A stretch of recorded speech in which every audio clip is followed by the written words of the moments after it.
My name is Ashley, and I'm currently a graduate student at the University of Albany, studying Literacy and Development.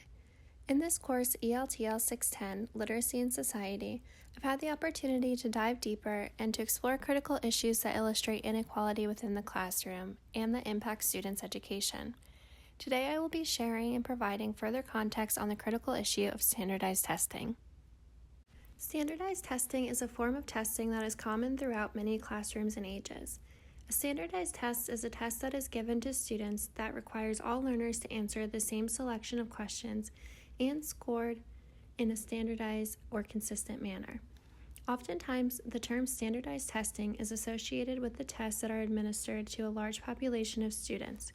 For example, the Iowa Test of Basic Skills or the New York State Regents. While standardized testing can be extremely useful for educators to gauge the progress of their students and to meet the needs of all learners, there are quite a few concerns involving the critical issue of standardized testing. First, there is such thing as too many tests. Students' assessments vary throughout the school year. However, students are expected to take in-class related assessments, grade and school proficiency level assessments, and state assessments, as mentioned previously. Next, standardized testing is often biased towards minority groups, low income, and those differently abled. For example, using terms and asking questions that only wealthy citizens would interpret or be familiar with, as previously seen on an SAT test before.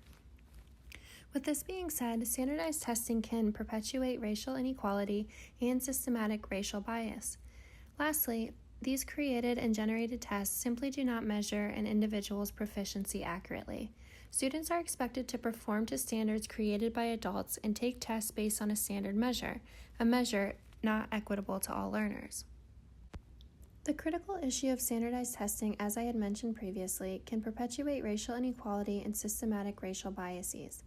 This affects but is not limited to the following: minority groups, English language learners, differently abled, and those living amongst poverty or in low-income areas. Decades of research have been determined that these tests have been instruments of racism and a biased system. There's a clear correlation between test scores and property values. According to a 2019 study of great school ratings, areas with highly rated schools typically see an increase in home prices.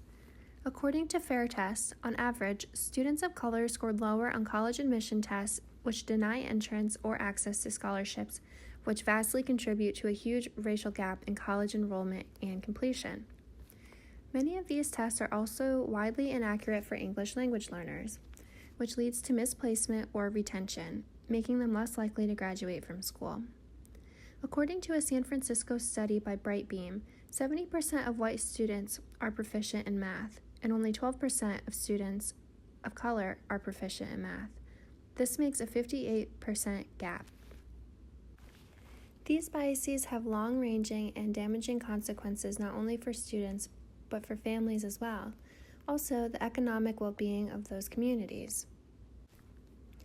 My driving force of interest stems from my own experience growing up in an extremely rural farming community where not all students were represented nor given the proper tools to create success within the classroom and especially on testing. I also see how standardized testing affects my students day to day and their outlook on school, their self-esteem, and their own confidence dwindle. Oftentimes, the discussion and the stigma around standardized testing for learners is anxiety-causing and overwhelming sensation. Something that I do to address this critical issue within my classroom and with my students is I explain what the test is, I express what will be on the test, and I tell my students that all they should do is just to try their very best. I explain that each school day we gain more and more knowledge and that everyone should feel confident in their ability no matter the outcome. I also provide all the tools and resources to promote success for each and every learner within my classroom.